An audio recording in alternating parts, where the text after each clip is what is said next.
against the attack on the Second Amendment. We go down in March in San Antonio, where they claim it's illegal to have firearms loaded openly. And we exercised our Second Amendment, and the police were forced to back down and admit they were following an illegal law that violated state law that trumps the city ordinance. We didn't go down to San Antonio and burn down random shopkeepers' buildings. We went in and asked them to put little American flags in the window if they wanted open carry people to come into their businesses. And every business, except one chain operation, wanted us to come in. Now, let's look at the big PSYOP. You notice that intro's been running about a year. Darren McBreen put it together. And you see clips from 2 years ago in East St. Louis where they admitted it was martial law drills with regular Army, not just National Guard, with wheeled tanks driving around in the very area where this happened in North St. Louis. There's also been some stuff now in South St. Louis overnight, a few windows getting broken out, but nothing compared to things being burned down. And the attitude is, you heard that protester earlier who said he was part of it, is this will bring down the system, burning up a little grocery store, mini mart, and some shoe stores and some dollar stores. And no, they just get a big insurance check, and now you don't have a place to buy gas or go in and get a loaf of bread. And it creates these urban deserts where no one wants to locate their businesses. And then it's called gentrification whenever any people do move into the area. So do you want to just stay in your housing and have nothing around you but a welfare check? See, that's why you're between a rock and a hard place. And look, I don't expect folks, I mean, the general public, people with PhDs can't figure out the New World Order. So I'm not even blaming these poor folks that are multi-generational, welfare. They, at least, though, are getting that it's part of a larger agenda, and they're talking about secret societies. At least they get what, some of the general public doesn't understand. But you notice that you've got this urban warfare drill going on in East St. Louis, and they went ahead and admitted 2 years ago in the newscast that you can go watch from our article, Don't Be Alarmed, Army Trains MPs to Drive Tanks on U.S. Streets. That's one of the reports from June of 2012. U.S. Army admits troops conducting law enforcement is illegal is another story. And they're there helping the police. We shot video a decade ago of Marines in Alabama setting up real checkpoints on highways searching people. Happened a few years ago in Tennessee. A few years ago in Central California, they had Marines with sidearms doing DWI checkpoints on major highways.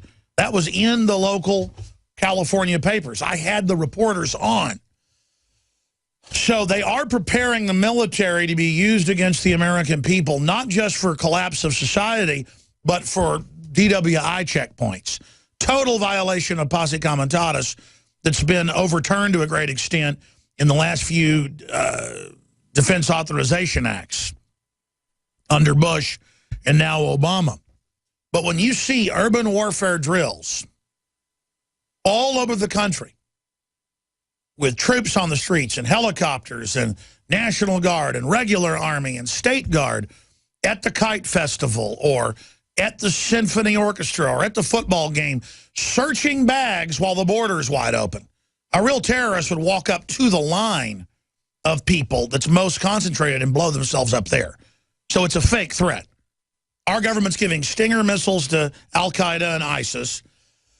Our government's got our borders wide open, but all over the country now, Army and National Guard are at the Bay Fest in Alabama or the Kite Festival in in Austin, Texas, just to condition you to live under this, or at the Amtrak station with the TSA in Minnesota or Illinois or Houston, Texas. Now, I talked to major police chiefs, San Antonio police chief at the time, a good guy, Ali Philippus, back in 1998, and it ended up being a national news story. I talked to emergency managers in places like Kingsville who themselves had been in military, Army intelligence, so they understood what was happening. They were told by Delta Force and told by the Pentagon, Bill Clinton's looking at martial law. This is in my Police State 2000 film. And here's a bag of money, $200,000. We want you to take this just to show your friends, just to compromise them. They could then later claim it was a bribe and arrest them. Take this for America. $200,000 was the average bribe. They came to Austin as well. The Travis County SWAT team didn't take the money, and so they fired the head of it. Boy, the SWAT team was just blown away when Delta Force showed up like I told them they would 6 months before. Because they were going to every major city buying everybody off. They were laughing at me the first time I went in there. 6 months later, like, my God, come into my office. It's all real, everything you said. I mean, look, this is how they take over third world countries. This is how the Nazis took over France 2 years before they invaded. They had 90+% of the general staff, that's generals, you know, down to other commissioned officers, right down to non-commissioned, paid off, ready with new positions to run France when the Germans came in if they would stand down. The French stood down. That's important to understand. It's the same deal. So the military is running this PSYOP. I've got a radio show in 96, 97, 98. I'm told about this by Army folks that are upset about it and others. I go investigate. Suddenly, they're coming to me because I'm somebody that will talk about it. I don't understand any of it at the time. I start getting threatened. I've got military trying to set me up. I mean, literally jumping out of the bushes when I'm at an event, lighting fires and saying, "Why'd you light a fire, Alex?" So, I mean, I was like in a spy movie. I'd only been on air about a year and a half. And suddenly I've got NSA whistleblowers and military whistleblowers. And so when I talk about the military, I'm not attacking the military. They're more awake than anybody else because they don't like what's happening. They know they're training to take on the Tea Party and gun owners and veterans. They knew that before it was declassified, before I even told you, because they were going through the training. It's the command that's bad. And so suddenly they're in East St. Louis, and what they'll do, one of the highest crime rates in the country, is in Chicago and other areas where they're calling for Army to be on the streets, they'll set the precedent for troops on the streets for poor areas that are having riots as the economic depression accelerates and as MSNBC promotes race war, a.k.a. Trayvon Martin. It turned out the Justice Department did have agent provocateurs, remember this came out, down there running the whole thing with the lawyer. Just like they've got people dressed up like Klan members going to Rand Paul events, they're Democratic Party operatives, and then we catch them so they got to back off. They're trying to stir stuff up with agent provocateurs. We've been dealing with them, you know, as of late, and it's just part of what goes on. That you're at the grocery store and somebody walks up and says, "Hey, let's kill cops together." And it's clearly a cop you're talking to. So this is what they do, folks, trying to stir stuff up. And so, yes, they could easily use a real event that happens or use an event where the cops haven't shot somebody in cold blood to hype it up with Al Sharpton, to get riots going, and then to set the precedent to have a whole bunch of Katrina-like events where they take everybody's guns. They didn't go into the 8th Ward and take the guns in New Orleans. They went into areas with $5 and $10 million famous homes and took the guns out of their safes, turned off their generators, and moved the Army into their houses and handcuffed millionaire citizens with no criminal record. So they'll use the cops and others looting the Walmarts to then go to the high and dry areas where people have got power and everything, and they will take over your house. And the military didn't like it, but they were ordered to do it. So that's the precedent. Use the welfare class to be the pretext to sell the ideas of the takeover and to prime the pump, and then it's just a permanent police state that's in place. And again, the constant military drills, the constant troops on the streets, the helicopters landing at the public school is part of a desensitization program that's been going on since Bill Clinton got in office in 1993 and has expanded since Obama got into office.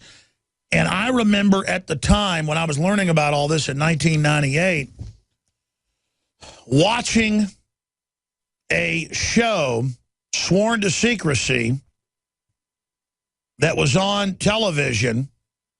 It's a 65-hour documentary television series about military history and the secrets of war in the 20th century. It was 65 episodes. The series premiered on the History Channel in September of 1998, where it prevailed in its 8 o'clock Sunday evening slot for over 2 years.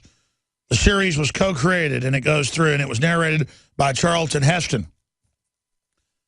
Now, the invasion of Panama was episode 14, season 1, with Charlton Heston, who I'm proud to have known.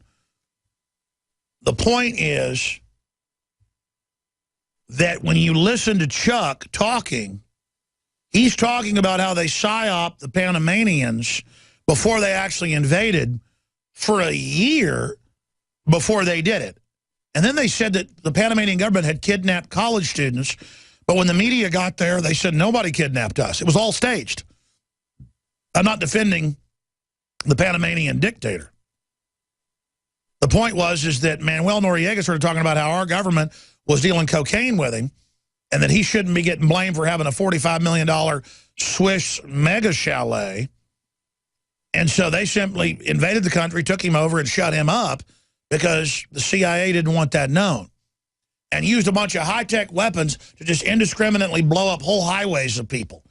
And, I mean, they had all sorts of high-tech stuff they were using. But the issue is they talk about how they trained to make the public and the military and the locals stand down when they actually invaded for months practicing the invasion. To acclimate and desensitize, that's what this is today. And it's gone from a scale of 1 to 100, being about a 10 under Clinton, and then staying at about a 10, 15, 20 under Bush, and then now under Obama, it's gone up to about a 90. I mean, they're doing not just drills, but real law enforcement everywhere. And training to take on the Tea Party in the drills. That's Forbes magazine, Associated Press, Washington Post, and saying their main enemy is the gun owner, is the veteran. So this is real. This is happening. So understand, this is a premeditated psyop to condition the police, the military, the general public, everyone, that this is normal and okay. And remember, when this psyop first began in 1993, 94, 95, 96, people would come up to me and say, when I was first on air in 95, and say, why don't you cover the black helicopters? They just hit East St. Louis. I remember that was one of the first ones I ever heard of. Why don't you cover the black helicopters? They just crashed in Houston. And I'd go, you're nuts. That's what crazies talk about, because I was a mainline conservative. Until I saw it for myself and covered it and was called a conspiracy theorist on the news. In the front page of the paper.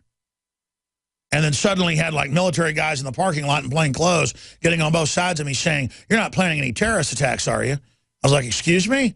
Yeah, because you are. You're going to get hurt real bad.